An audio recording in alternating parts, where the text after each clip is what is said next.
First leg semis of the Europa League took place on Thursday. West Ham beaten by Eintracht Frankfurt.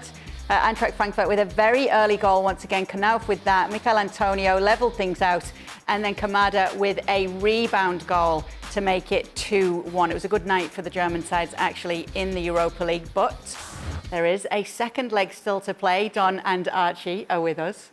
He was doing a Stevie. He was shouting at the telly. He was shouting at the telly. Wasn't that bad. It wasn't that bad. I tell you what, OK, West Ham lost, Don, but it wasn't the worst performance from them, was it? No, I thought they were emotional from the start. The atmosphere was incredible from the start. And they got emotional, lost an early goal, and they recovered quite quickly. But Eintracht were really, really good. I've seen a lot of them. They've got some outstanding players. Second half, where I thought West Ham was so much better. Kevin Trapp was pulling off saves in the second half for fun. I thought Jared Bowen's effort when he had a bicycle kick, when he wrapped the crossbar, it was one of them where you think it's not going to be their night. They were plugging away. It's wide open this tie. People are saying that it's done because West Ham have got to go to Germany in the second leg. I think it's still wide open. You see what West Ham have done against Lyon when they went away second leg and battered them. So this tie is very much wide open, but it was a brilliant game of football.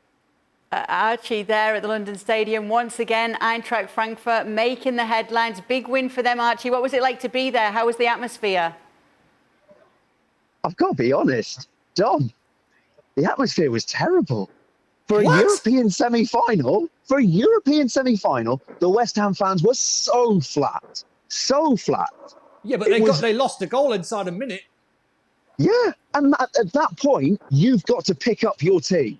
After what this team have done for them throughout this run, you've got to get behind them. And it was so flat for so long, even in the second half. I was stunned. I came here with really high expectations of what these fans would do tonight. And it was just not there. I think I was speaking to a couple of West Ham fans. They were saying that the atmosphere was better against Sevilla, for example. But this performance as well, it was reflected on the pitch. I thought Declan Rice was carrying them for a lot of it. Sure, they had their chances. Kevin Trapp made one or two fantastic saves. But West Ham, as the expected goals and the chances show, they had all the chances to win this game. Frankfurt took their chances, and to be honest, also could have had one or two more themselves, but was disappointed for what should be such an occasion. I think the way you can explain it is that the nerves were showing for the West Ham fans on a night like tonight. But Frankfurt, once again, proving that they are more than the sum of their parts. An incredible performance from them. And this is despite the fact that they were missing Evan Undika at the back. Huge player for them. Christian Jakic as well in the centre of midfield. I agree with you, Don. This tie is not done yet. And I think that there's going to be a different kind of pressure on Frankfurt next week. But I have to say, disappointed with the atmosphere here tonight. But basically what Archie's saying is that it's the West Ham fans' fault tonight, Don, that they lost. I want to ask Archie. Archie, I want to ask you about a player that I've been watching for many a year, Martin Hinteregger, and I cannot get a handle on him. Every time I watch him, I think he's big, he's heavy, but every time I watch him, he's in the right position. He's one of the slowest centre-backs I think I've ever seen in my life, but yet he keeps playing well all of the time. He is positionally excellent. And you saw actually a week ago against Taiwo Awoniyi, who moved from Liverpool to Union Berlin on a permanent deal this season, been scoring goals for fun.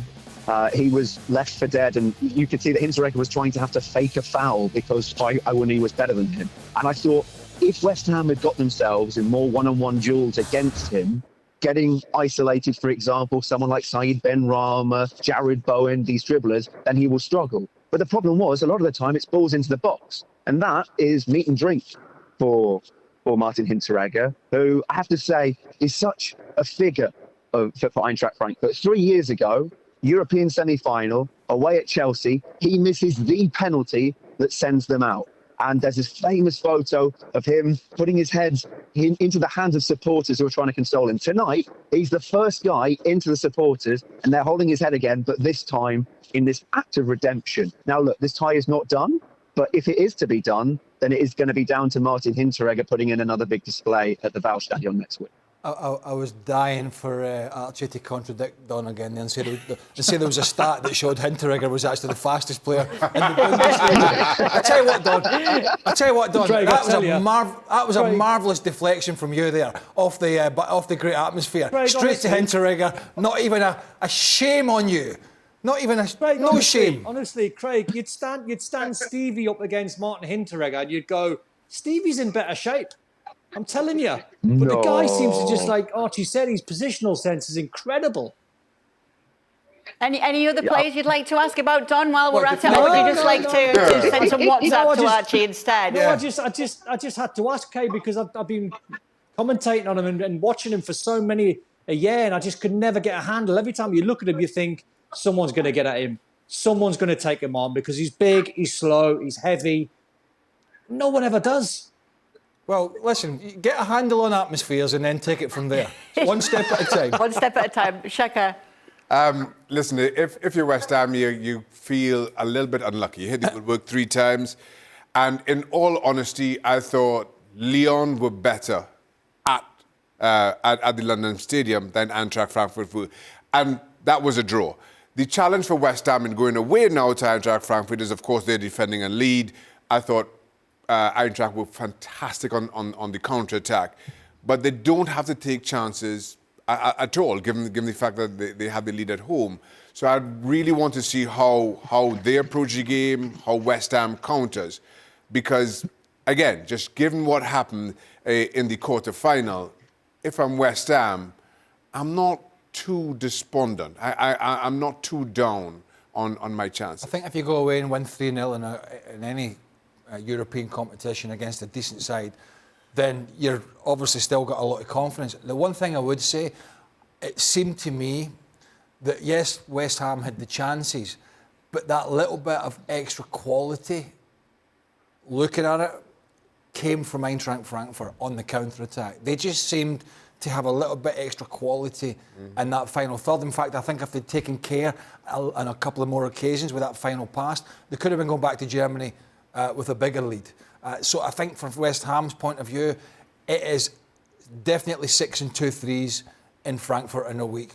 How much do we go after and how soon do we go after that goal, knowing how dangerous they are going the other way? I think this is still a hugely intriguing tie, I have to say, but Eintracht Frankfurt, who have already dismantled Barcelona, are certainly favourites. Thanks so much for watching ESPN on YouTube, and for more sports highlights and analysis, be sure to download the ESPN app, and for premium content and live streaming, subscribe to ESPN Plus.